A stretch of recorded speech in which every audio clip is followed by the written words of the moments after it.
dengan Ibu Nadia Anggraini. Jadi hari ini kita akan membahas mengenai kepolaran senyawa kovalen dan bentuk molekul. Selamat menyaksikan.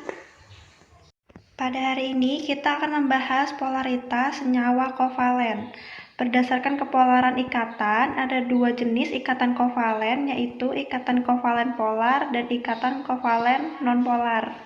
Untuk ikatan kovalen polar itu terjadi pada atom-atom yang memiliki perbedaan keelektronegatifan. Misalnya ikatan yang terbentuk dari dua atom non-logam yang berbeda. Nah, sedangkan ikatan kovalen nonpolar itu terjadi antar atom-atom yang tidak memiliki perbedaan keelektronegatifan. Misalnya senyawa yang terbentuk dari dua atom non-logam yang sama. Makin besar perbedaan keelektronegatifannya, maka semakin polar senyawa tersebut, atau kepolarannya semakin besar. Untuk mengetahui harga keelektronegatifan unsur, kalian dapat lihat di skala Pauling. Kalau di buku Intan Pariwara itu ada di halaman 112.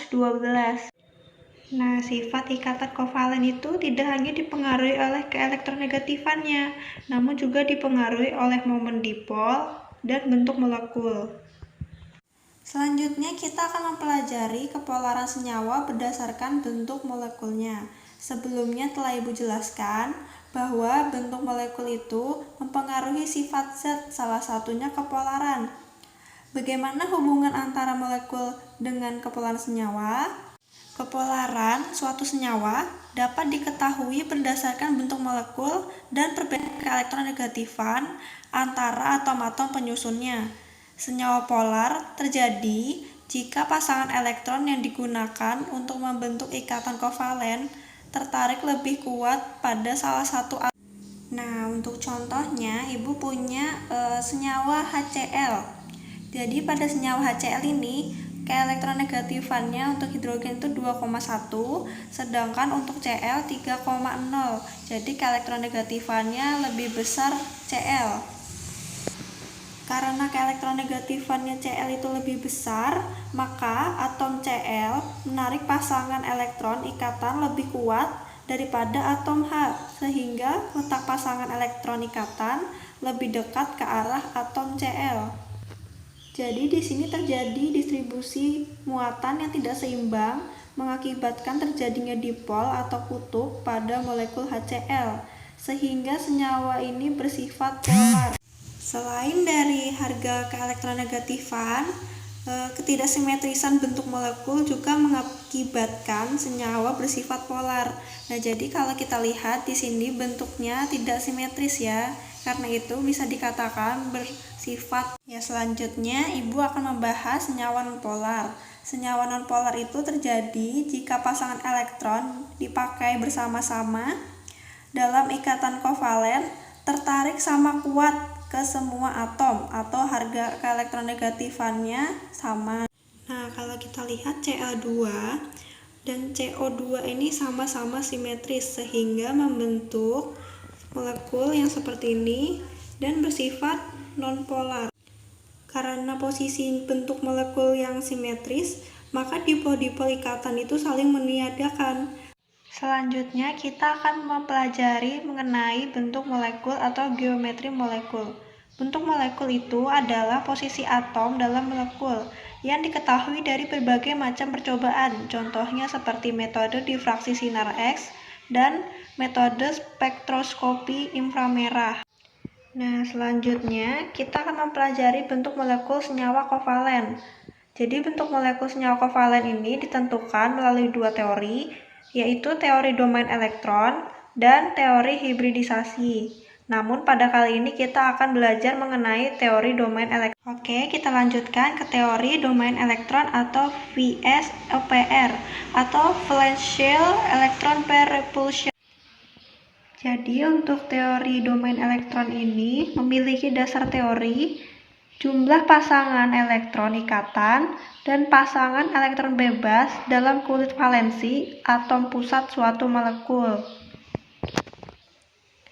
Jadi teori ini menyatakan bentuk molekul itu dapat ditentukan berdasarkan tolakan antar pasangan elektron dalam kulit valensi atom pusat. Tolakan-tolakan inilah yang membuat atom-atom terikat pada atom pusat mengarah sedemikian rupa membentuk molekul 3 dimensi yang teratur dengan sudut-sudut ikatan tertentu. Nah, untuk bentuk dasar molekul itu terdapat 5 macam. Yang pertama linear, kedua segitiga datar, ketiga tetrahedral, keempat trigonal bipiramida, dan yang kelima oktahedral. Untuk bentuk linear itu disusun oleh 3 atom yang berikatan dalam satu garis lurus. Sebuah atom pusat berikatan dengan 2 atom lain. Sudutnya yang dibentuk adalah 180 derajat. Contohnya adalah senyawa BeH2. Yang kedua itu ada bentuk molekul segitiga datar. Bentuk molekul ini disusun oleh 4 atom.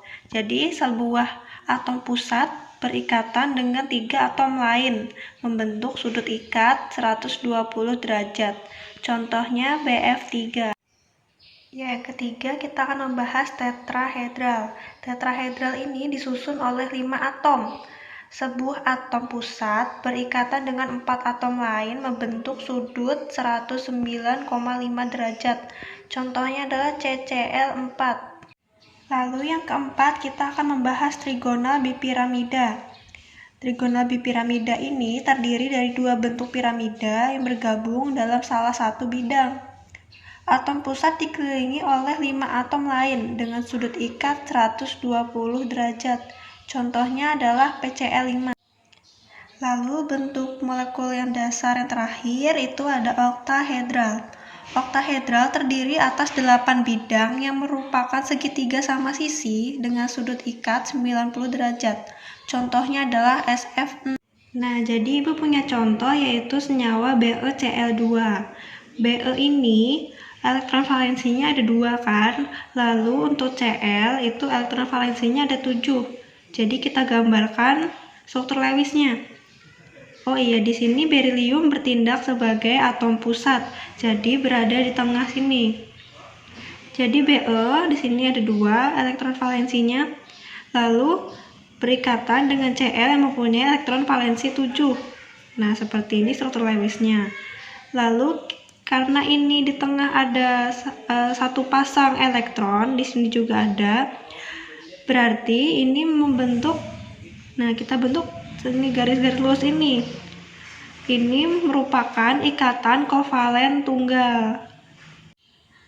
Pasangan elektron ikatan dalam kulit valensi atom pusat akan mengalami tolakan disebabkan muatannya sejenis. Guna meminimalkan tolakan tersebut, maka pasangan elektron ikatan akan menjauh satu sama lain. Tolakan minimum dapat dicapai jika pasangan elektron ikatan berada posisi dengan sudut 180 derajat.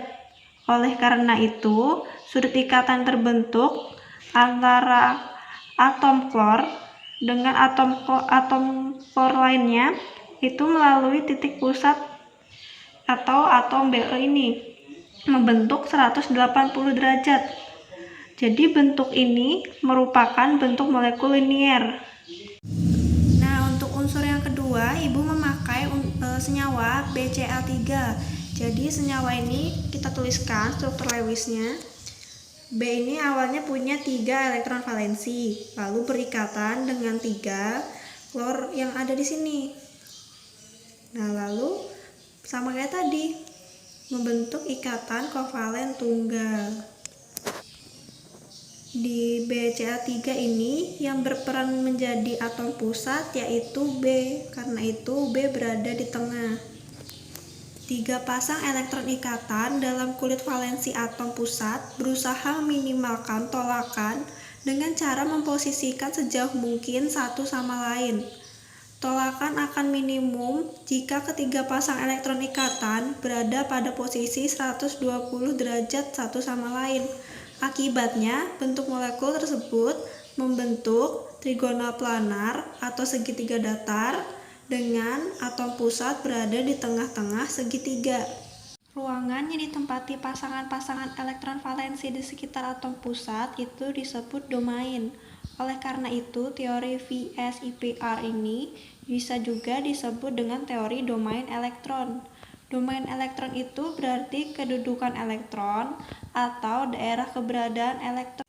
Pada molekul kovalen terdapat pasangan-pasangan elektron, baik dari pasangan elektron ikatan atau PeI maupun pasangan elektron bebas atau PeB. Oleh karena pasangan-pasangan elektron ini mempunyai muatannya sejenis, maka terjadi tolak-menolak antar pasangan elektron. Kekuatan tolakan ini yang paling kuat adalah PeB dan PeB, lalu yang kedua PeB dan PeI, lalu yang ketiga adalah PeI dan PeI. Domain elektron ditentukan sebagai berikut. Yang pertama, itu setiap elektron ikatan, baik itu tunggal, rangkap 2 maupun rangkap 3, merupakan satu domain.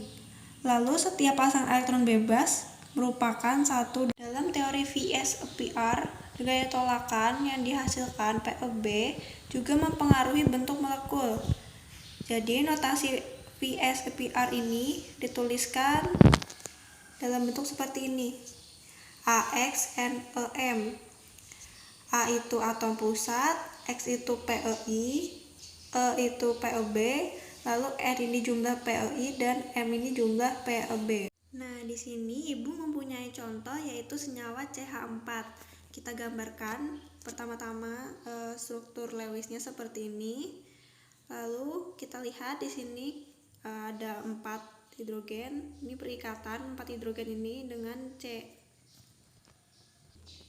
Karena berikatan itu dinamakan pasangan elektron ikatan. Jadi elektronnya yang dipakai berikatan itu ada 1, 2, 3, dan 4. PeI-nya ada 4. Karena itu kita tuliskan di sini. A ini maksudnya adalah karbon. Karbon sebagai atom pusat. Jadi kita tuliskan A.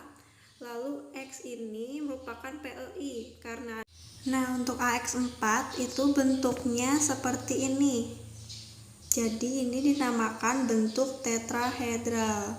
Nah, lalu Ibu punya contoh lagi nih, ClF3.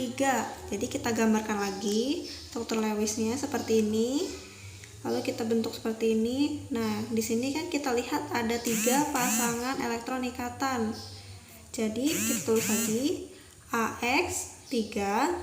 Lalu ada pasangan elektron bebas, di sini ada 2 pasang, lalu ditulis sini 2. Jadi bentuk molekulnya itu rumusnya AX3E2. Kalau seperti ini notasinya, berarti bentuk dari molekul ini adalah trigonal bipiramida. Terima kasih pada kalian yang telah menonton video ini sampai habis. Apabila ada yang tidak dipahami atau kurang dimengerti, bisa tanyakan ke Ibu ya. Sampai jumpa di video berikutnya. Dadah!